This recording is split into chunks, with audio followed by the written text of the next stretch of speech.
ఈ రోజు మహాభారతంలోని 87వ అధ్యాయం. ధృతరాష్ట్ర తన కుమారుల వధ గురించి మరియు కర్ణుడికి ఎదురైన దాని గురించి విని నిస్సహాయుడు అయ్యారు. ఓ సంజయ, నిప్పుల్లో పడే పురుగుల్లాగా నా పుత్రులు నశిస్తున్నారు. మొండి దుర్యోధనుడు దుర్ముఖుణ్ణి దుర్జయుడికి ముగింపు పంపించాడు. నేను నా బిడ్డలను కోల్పోయాను. మూర్ఖుడైన నా కొడుకు ఏమన్నాడు? యుద్ధంలో శత్రువులను ఎదిరించి నిలిచే ధైర్యం, విలువిద్యలో నైపుణ్యమున్న కర్ణుడు మన పక్షాన ఉన్నాడు. మరియు మమ్మల్ని ఎవరు ఓడించగలరు? కర్ణుడు నా పక్షాన ఉన్నప్పుడు దేవతలు కూడా నాతో యుద్ధం చేయలేరు. ఈ పాండవులు నాకెంత అని అన్నాడు. కానీ ఇప్పుడు భీమసేన తనపై దాడి చేసినప్పుడు కర్ణుడు పరిస్థితిని అతడు చూశాడు. ఇప్పుడైనా అతనికి తెలివి వచ్చిందా? సంజయ, నా పుత్రుడు వాయుపుత్రుడైన భీముడి నుండి శాశ్వతమైన ద్వేషాన్ని సంపాదించాడు. మన వినాశనం ఖాయం. సంజయుడు ఇలా సమాధానం ఇచ్చారు. ఓ రాజా, ఈ ద్వేషానికి మీరే కారణం కాదా? మీరు మీ మొండి మరియు మూర్ఖుడైన పుత్రుడి మాటలు విన్నందుకు ఈ గొప్ప విపక్తి సంభవించింది. ఈ దురదృష్టానికి మీరే బాధ్యులు. భీష్ముడు మరియు ఇతర పెద్దల సలహాలను మీరు పట్టించుకోలేదు. మిమ్మల్ని మీరే నిందించుకోండి రాజా. కర్ణుణ్ణి మరియు యుద్ధంలో తమ వంతు కృషి చేసిన వీరులను నిందించవద్దు. అంధుడైన రాజుని ఇలా హెచ్చరించిన తర్వాత సంజయుడు అతనికి ఏం జరిగిందో చెప్పడానికి ముందుకు వెళ్లారు. ధృతరాష్ట్రుడి 5 కుమారులు దుర్మసుడు, దుస్సయుడు, దుర్మతి, దుర్దయుడు మరియు జయుడు కర్ణుడు భీముడు చే పారిపోయేలాగా చూసినప్పుడు వెంటనే అతనిపై దాడి చేశారు. కర్ణుడు దీన్ని చూసినప్పుడు అతనికి ధైర్యం వచ్చింది మరియు తిరిగి దాడి చేయడానికి సిద్ధపడ్డాడు. భీమసేనుడు మొదట ధృతరాష్ట్ర కుమారులను పట్టించుకోలేదు మరియు కర్ణుడిపై దృష్టి పెట్టాడు. కానీ వారు చాలా హింసాత్మకంగా దాడి చేసినప్పుడు భీముడు కోపగించి వారిపై దృష్టి పెట్టాడు మరియు వారు అందరినీ సంహరించాడు. కర్ణుడు తన కోసం మరొక బృందం యువరాజులు చంపబడుతున్నారు అని చూసినప్పుడు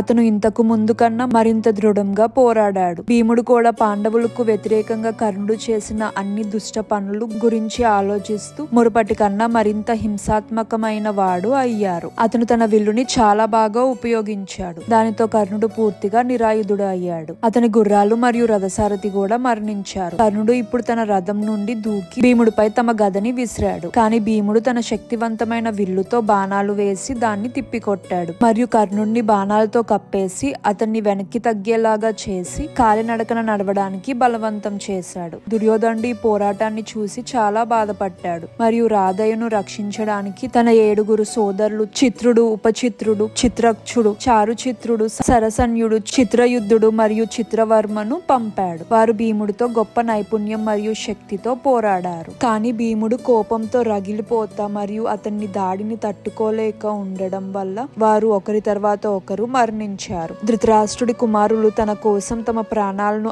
అర్పించుకోవడం చూసి కర్ణుడు ముఖం కన్నీళ్లతో నిండిపోయింది. అతను కొత్త రథం పైన ఎక్కి భీముడిపై ప్రాణాంతక దాడి చేశారు. 2 యోధులు ఉరుములతో కూడిన మేఘాలు వలె పోరాడారు. కేశవుడు, సత్యకి మరియు అర్జునుడు భీముడు పోరాటం చూసి ఆనందంతో మరియు అభిమానంతో నిండిపోయారు. భూరిశ్రవస్సుడు, కృపాచార్య, అశ్వత్థామ, శల్యుడు, జయద్రథుడు మరియు కౌరవ సైన్యంలో ఉన్న ఇతర యోధులు కూడా భీముడు పోరాటాన్ని చూసి ఆశ్చర్యపోయారు. దుర్యోధనుడు తీవ్రంగా బాధపడ్డాడు మరియు కోపంతో రగిలిపోయాడు. కర్ణుడు పరిస్థితి అతనికి ఆందోళన కలిగించింది. భీముడు ఆ రోజు రాధయ్యని చంపేస్తాడేమో అని భయపడ్డాడు. భీముడిని చుట్టుముట్టి ఏకదాడి చేయమని మరో 7 సోదరులను పంపాడు. దుర్యోధనుడు చే పంపబడిన 7 సోదరులు భీముడిపై దాడి చేశారు. కానీ భీముడు బాణాలకి గురయ్యి ఒకరి తర్వాత ఒకరు కింద పడ్డారు. చివరిగా చంపబడిన వికర్ణుడు అందరికీ ఇష్టమైన వాడు. భీముడు అతను ధైర్యంగా పోరాడి మరణం పొందడం చూసి తీవ్రంగా కదిలిపోయాడు మరియు ఇలా అన్నాడు.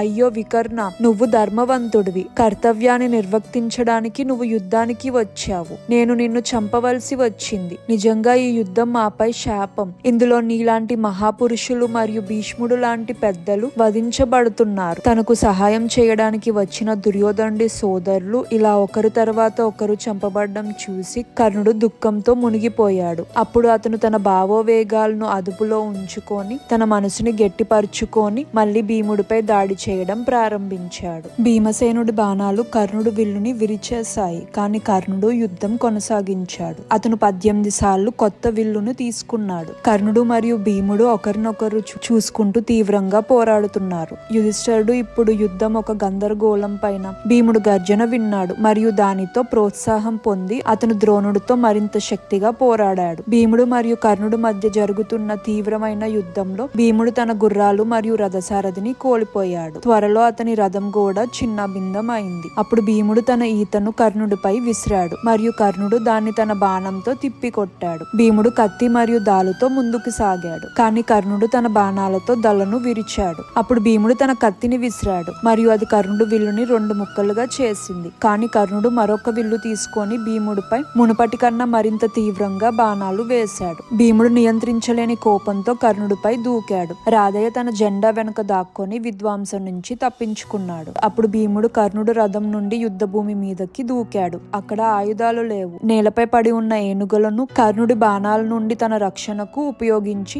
యుద్ధం కొనసాగించాడు. అతను తన చేతికి దొరికిందల్లా రథ చక్రాలు, గుర్రాలు మరియు ఏనుగుల అవయవాలు తీసుకొని కర్ణుడిపై విసిరి అతనిని నిరంతరం నిమగ్నం చేశాడు. కానీ ఇది ఎక్కువ కాలం కొనసాగలేదు మరియు భీముడు త్వరలోనే చాలా అప్రయోజకుడు అయ్యాడు. కర్ణుడు ఉత్సాహంగా ఇలా అన్నాడు, మూర్ఖుడా, నీకు యుద్ధ విద్య తెలీదు. ఇక్కడ యుద్ధం ఎందుకు చేస్తున్నావు? అడవికి వెళ్లి పండ్లు మరియు వేర్లు తిని కొవ్వు పెంచుకో. నువ్వు క్షత్రియ యుద్ధానికి సరిపడవు, వెళ్ళిపో అని అవమానకరమైన వ్యాఖ్యలతో అసహాయుడైన భీముడి కోపాన్ని రగిల్చాడు. కానీ కుంతీదేవికి ఇచ్చిన మాట ప్రకారం అతన్ని చంపకుండా ఆగిపోయాడు. అర్జునుడు కృష్ణుడితో ఇలా అంటారు, కర్ణుడు భీముణ్ణి ఎలా వేధిస్తున్నాడో చూడు. ధనంజయుడు కళ్ళు కోపంతో ఎర్రగా మారాయి. అతను తన గాంధీవంతో కర్ణుడిపై బాణాలు వేశారు. అప్పుడు కర్ణుడు సంతోషంగా తన దృష్టిని భీముడి నుండి అర్జునుడి వైపుకి మళ్లించాడు. అతను పాండవుల్లో ఒక్కరిని మాత్రమే చంపుతానని కుంతీదేవికి మాట ఇచ్చాడు మరియు ఆ అవకాశాన్ని గొప్ప అర్జునుడి కోసం దాచుకున్నాడు. మహాభారతంలో ఇంకా అనేకమైన విషయాలు మీకోసం ఉన్నాయి. తెలుసుకోవాలంటే సబ్స్క్రైబ్ చేసుకొని ఆల్ అని సెలెక్ట్ చేసుకోండి. నచ్చితే లైక్, కమెంట్ అండ్ షేర్ చేయండి. మన ఇతిహాసాన్ని అందరికీ తెలిసేలా చేద్దాం.